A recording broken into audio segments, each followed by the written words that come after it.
Olá, amigos, sejam bem-vindos a mais um vídeo do meu canal. Eu sou o Lucas Knipe e vamos falar de tênis.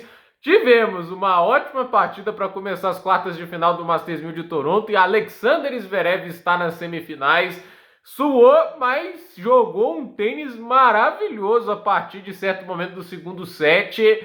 E aí a gente lembra, né, por que o Zverev ainda está em número 3 do mundo, né? Tipo, porque assim, muita gente gosta de falar que a geração dos anos 90 é um grande flop. De fato, assim, né? Ela deu muito azar, né? Pegou ainda um momento muito forte do Big Three e ainda surgiu agora, né? O Alcaraz, o Sinner, para atormentar mais a vida deles, né? Mas não quer dizer que esses caras não saibam jogar tênis. Ok, que o Tim arrebentou o pulso, nem joga mais. O Tsitsipas só quer ficar bem com a família dele, né? Tipo, não quis um técnico mais exigente, tá saindo do top 30 no momento. Medvedev não consegue mais fazer winner de forehand. Então, é um momento ruim para esses caras. Eu acho que o Zverev tá no mesmo balaio, né? Por mais que o ano seja decepcionante, ele poderia ter feito mais na temporada, ele ainda chegou na final de Grand Slam, ele ainda tem seus momentos de bom tênis, e hoje, pra mim, assim, se bobear, né? Eu não vou falar que é a melhor atuação da temporada, porque já deve ter tido um jogo melhor, né? Possivelmente no Australian Open, né? Mas foi um jogo duro, né? Contra alguém que saca muito bem, que tem um forehand muito rápido, né?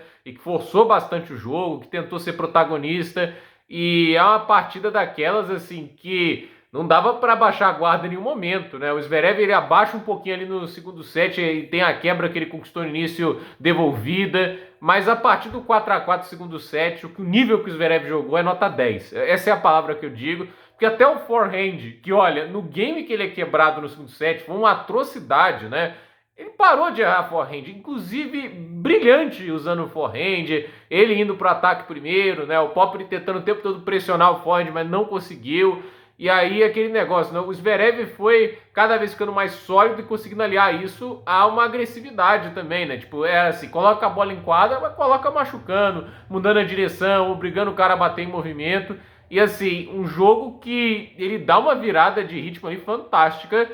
E o Popper, assim, ele faz uma defesa de título, né? Não consegue ali ser campeão de novo, né? Óbvio que ele não tá, eu não estava esperando ele ser campeão, mas me surpreendeu o desempenho dele nesse torneio.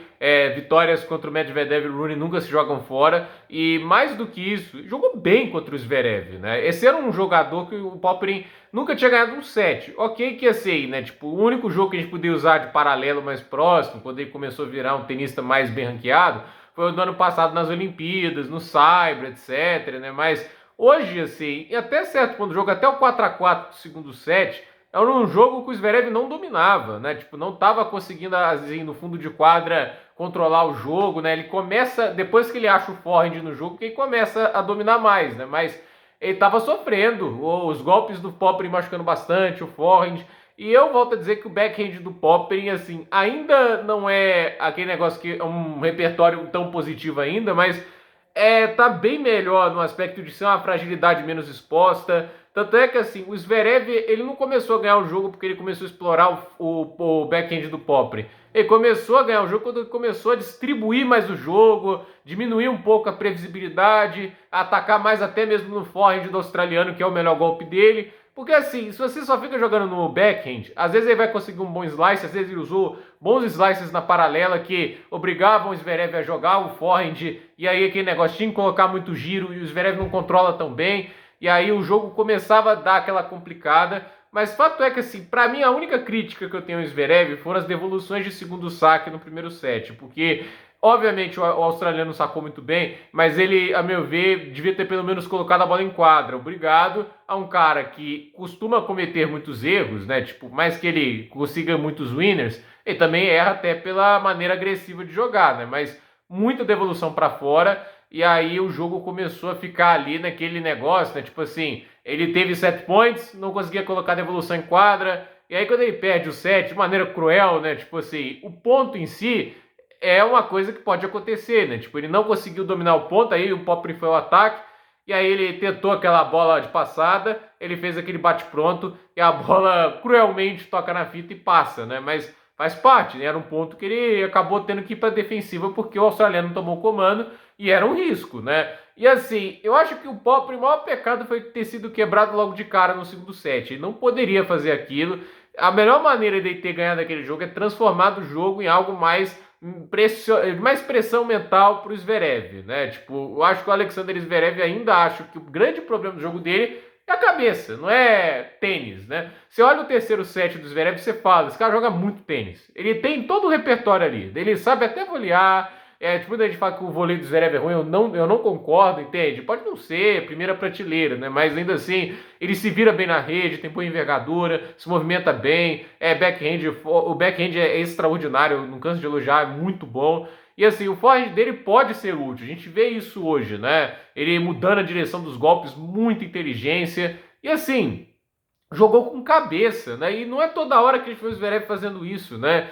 É aquele negócio, né? Hoje foi um jogo importante para o Zverev porque o jogo estava apertado e ele não perdeu a cabeça, ele não desesperou. Porque isso acontece. Contra o Grigspor em John Wells, ele desesperou. E não é um oponente jogando tão bem quanto o Popyrin jogou hoje. Então, assim, eu acho que o Zverev hoje teve aquela vitória para dar a confiança necessária de quem sabe ir para a final ali, né? Tipo, eu acho que ele é favorito contra o Khachanov e o Mikkelsen, vamos ver o que acontece, né? Tipo, cada jogo a sua história. Mas foi uma baita partida por parte do Alexander Zverev e agora ele pode ir à final, e na final é aquele negócio, né? Tipo, pode ser um jogador como o Rublev, um Deminaur, um Shelton, um Fritz. Eu acho que o maior teste seria o Taylor Fritz, né? Vamos ver o que acontece. Mas, de qualquer jeito, o Alexander Zverev aí tá com uma chance muito boa de ganhar o Masters 1000. E ele jogou hoje um tênis que, assim, é de campeão, né? Porque o jogo tava duro, o jogo tava difícil. E aquele negócio, 4-4, tinha sido quebrado de zero. O australiano volta para um set que ele tava atrás, que tinha perdido um saque de bobeira ali no início. E aí ele está sacando 4-4, depois de ser quebrado de zero. É aquele negócio, para um mental que a gente conhece, né? Se ele colapsa, se ele quer quebrada ali, ele não ganha o jogo mais, né? Tipo, mas ele vai, faz um grande game de saque. E olha que ele é pressionado às vezes, mas vai pro ataque, não hesita, não fica esperando o Popyrin errar. E aí o game de devolução dele é primoroso, né? O game de devolução dele ali para fazer o 6-4 é fantástico e já inicia pressionando muito o australiano. E aquele negócio, né? O australiano, obviamente, tem que olhar assim, joguei bem, fiz 2 grandes vitórias, tem que ir para Cincinnati com a cabeça erguida e pensar que pode fazer resultados bons lá. Quem sabe repetir aí mais uma vez umas quartas de final, nunca se sabe, né? Mas é ganhar pontos, porque assim, não vai conseguir defender 1000, mas assim, reduziu bem o prejuízo, não vai ter um tombo tão grande no ranking, não quer dizer que não vai existir. Esse resultado até coloca ele provisoriamente em 19 do mundo, mas vale lembrar assim, na corrida para Turim eram 42. Mas se ele joga esse nível de tênis até o fim do ano, ele volta para a zona de ranking que ele estava, né? Tipo assim, esse nível de tênis aí, tipo, ele venceu para mim convincentemente o Rune e ele venceu o Medvedev com méritos. Então, assim, tem tênis ali, né? Tipo, o teto de produção é alto, mas ele precisa jogar nesse nível mais consistentemente. Não dá para ficar um torneio nesse nível e outros torneios no nível que, por exemplo, ele apresentou o Stuttgart, que foi muito ruim, né? Ele não pode ficar nessa montanha russa o tempo todo, mas para mim, assim, o que ele pode olhar de positivo é peitou um adversário ali no top 3, que não é nada fácil de enfrentar, e ele conseguiu 2 vitórias aí contra tenistas que têm, obviamente, assim, muita força nessa superfície. É aquele negócio, não é campeão, como aconteceu no ano passado, né? Faz parte, mas em quartas de final e enfrentou um cara muito forte, bateu de frente quanto pôde e teve suas chances ali até mesmo de ameaçar uma vitória, mas ela não veio, o Zverev provou a superioridade dele. Agora esperar o vencedor de Mikkelsen em Khachanov, a ver quem passa, mas de qualquer maneira aí o Alexander Zverev me surpreendeu nesse jogo, porque assim, mostrou força mental e mostrou o que ele faz quando joga melhor. Eu já falei aqui, não falta tênis para o Zverev ser campeão de Grand Slam. Ele não foi campeão de Grand Slam até hoje porque ele não tem o repertório necessário. Eu discordo completamente com todo mundo que fala isso, entende?